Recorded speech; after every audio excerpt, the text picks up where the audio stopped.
Good morning बच्चों। Semester second का आज हम आपको सेकेंड लेसन पढ़ाएंगे। सेकेंड सेमेस्टर का सेकेंड लेसन।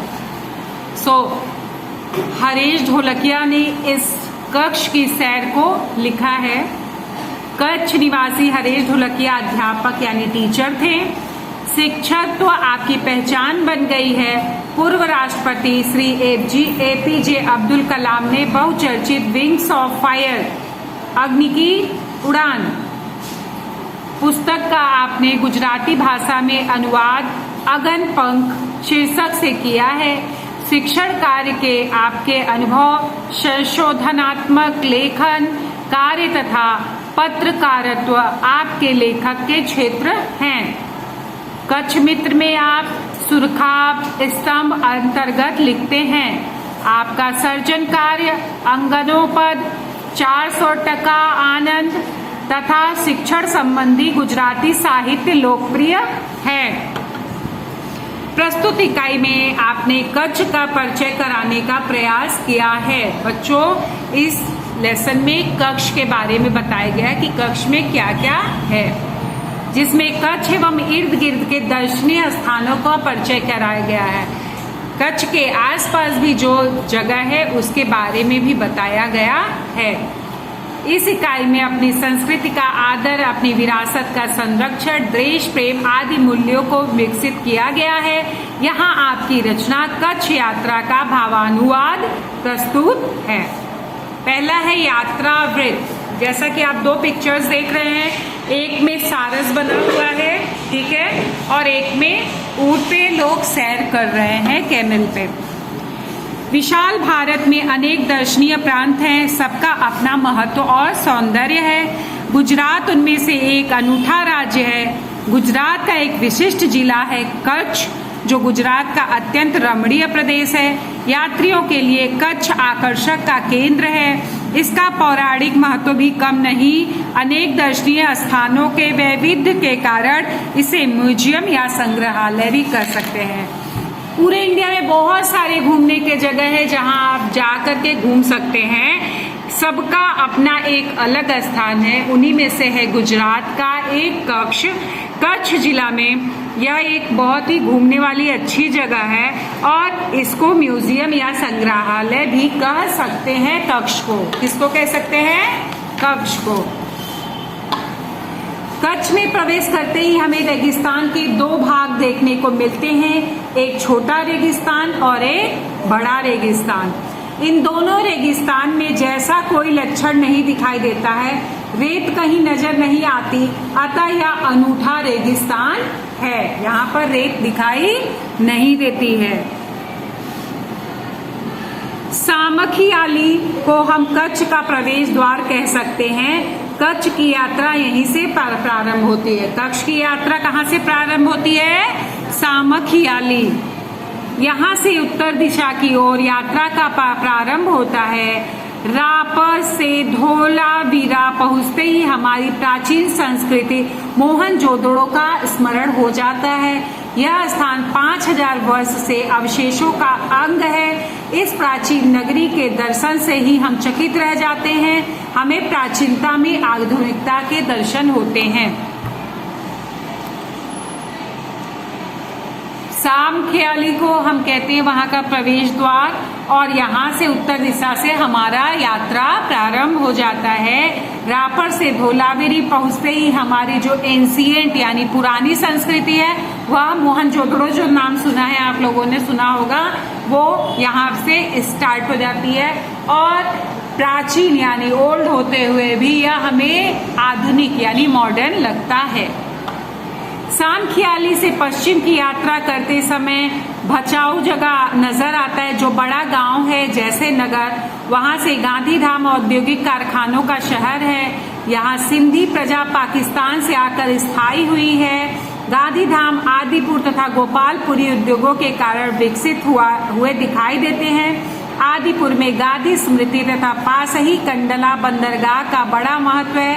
कंडला का विकास यहाँ की प्रजा के लिए महत्वपूर्ण है। सामखियाली से बड़ा एक नजर आता है गांव, और यहाँ से सबसे नजदीक है गांधीधाम। गांधीधाम में बहुत सारे फैक्ट्रीज है जहाँ औद्योगिकरण होता है। और कंडला यहाँ का महत्वपूर्ण है। कंडला से दक्षिण की ओर भद्रेश्वर अति प्राचीन जैन यात्रा धाम है। जो लोग जैन होंगे वो जानते होंगे कि यहाँ पे भद्रेश्वर नाम का एक जैन का मंदिर हो। संगमरमर से बना 25,000 वर्ष पुराना जिनालय भूकंप से खंडित हुआ। उसके पुनर्निर्माण का कार्य जोरों से चल रहा है। इसे आधुनिकता का स्पर्श मिला है। मुंद्रा शहर तहसील मुख्यालय भी यहाँ है। यहाँ अनेक उद्योगों के कारण विकास की दिशा खुली है। समुद्र के किनारे बंदरगाह विकसित हुआ है। यहाँ कुछ प्राचीन इमारतें भी हैं। समुद्र के किनारे तटीय यात्रा करते हुए हम मांडवी पहुंचे। मांडवी अति सुंदर बंदरगाह है। बड़ा प्राचीन नगर है। यह शहर राजा के महल, पवन चक्कियों तथा समुद्र तट के कारण अत्यधिक दर्शनीय बना है। यहाँ VRTI ग्राम संस्था है। 72 जिनालय है। पास ही बीदड़ा गांव के अंतर्राष्ट्रीय अस्पताल है। मांडवी से आगे चलते डुमरा, कोठीरा, सुघरी और जखो महत्वपूर्ण गांव है। जैनों का प्राधान्य यहाँ नजर आता है। नलिया शहर तहसील का केंद्र है। यहाँ वायुसेना का वही मुख्य अड्डा है। कहाँ पर? कंडला से दक्षिण भद्रेश्वर जब हम बढ़ते हैं तो उसके बाद आता है मुंद्रा तहसील। मुंद्रा तहसील एक बंदरगाह है और समुद्र के किनारे एक जगह है मांडवी।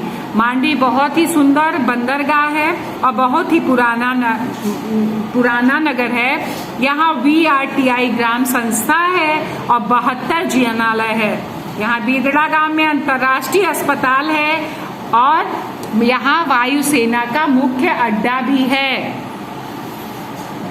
नेक्स्ट चलते हैं। नलिया से 1 घंटे की यात्रा करने के बाद नारायण सरोवर अति प्राचीन पौराणिक धार्मिक स्थान आता है। इस स्थान को रामायण काल का माना जाता है। वहाँ कोटेश्वर नामक दर्शनीय मंदिर है। वहाँ से रावण गुजरा था। यह पूरे भारत का प्राचीन स्थान माना जाता है। सूर्योदय और सूर्यास्त दर्शन यहाँ का बड़ा आकर्षक लगता है। नलिया से 1 घंटे की यात्रा के बाद आता है नारायण सरोवर और इसे रामायण में भी मांगा गया था कि वहां पर आकर के रावण गुजरा था। और वहां पर जो सनसेट होता है वो बहुत ही सुंदर नज़ारा होता है। सूर्योदय और सूर्यास्त का बहुत ही सुंदर नज़ारा नारायण सरोवर में होता है। नारायण सरोवर से आगे यात्रा में लखपत आता है जो अति प्राचीन स्थल है। गुरु नानक की चरण रस से पावन इस भूमि पर गुरुद्वारा है। एक समय का समृद्ध शहर आज जीर्णावस्था में पहुंचते हुए भी दर्शनीय है। यहाँ एक किला है। उसके बगल में पानंद्रो खनिज संपत्ति के लिए प्रसिद्ध है। साथ ही विद्युत निर्माण का यह केंद्र है। ठीक है। उसके बाद आता है लखपत से मध्य कच्छ की ओर बढ़ने पर हाजीपुर मुसलमानों के लिए श्रद्धा का केंद्र आता है। देखो बच्चों, यहाँ मंदिर भी है, मस्जिद भी है और गुरुद्वारा भी है। अब हम मस्जिद के बारे में पढ़ते हैं।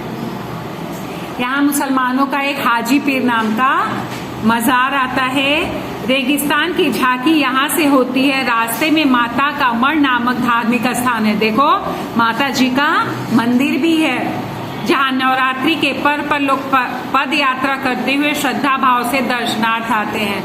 जहाँ पर नवरात्रि के दिनों में लोग पैदल चलते चलते यहाँ पर इस माता के दर्शन करने आते हैं। आगे नखत्राड़ा प्राकृतिक नजारों का केंद्र है। रास्ते में चच पुरेश्वर मंदिर वाढ़ाय जैसे मनोहारी प्राचीन स्थान है। अब कच्छ का मुख्य केंद्र भुज आते हैं। भुज का नाम सुना ही होगा आप लोग, पिक्चर भी बनी है भुज पे।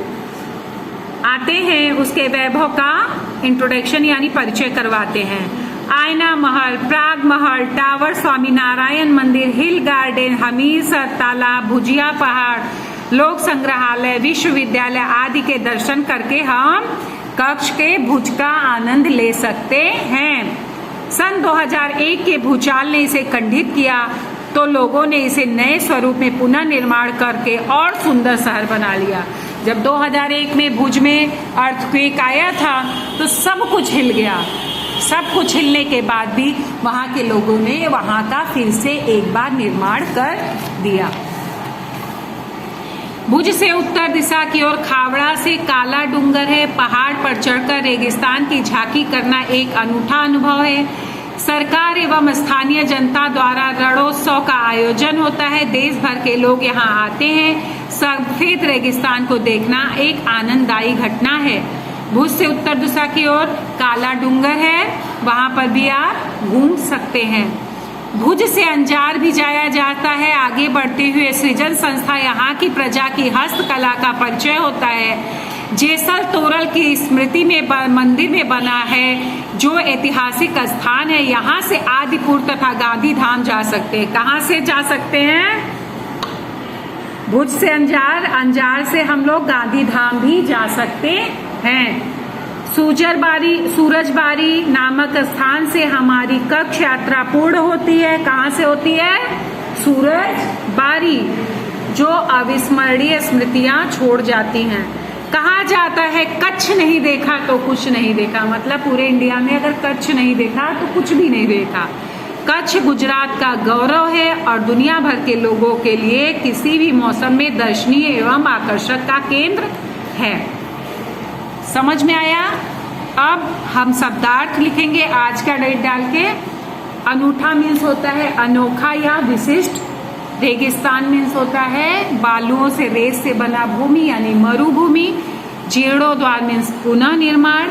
मजार मीन्स होता है दरगाह, मुसलमानों को जाने का एक जगह समझ लो पूजा स्थल। गुरुद्वारा मीन्स सिखों का धार्मिक स्थल जहाँ पर वो लोग जाके भगवान को प्रे करते हैं। भूचाल मीन्स होता है अर्थक्वेक यानी भूकंप। इसी के साथ बच्चों आपका ये वीडियो खत्म होता है। आगे हम आपको PDF भेजेंगे। Thank you, have a nice day.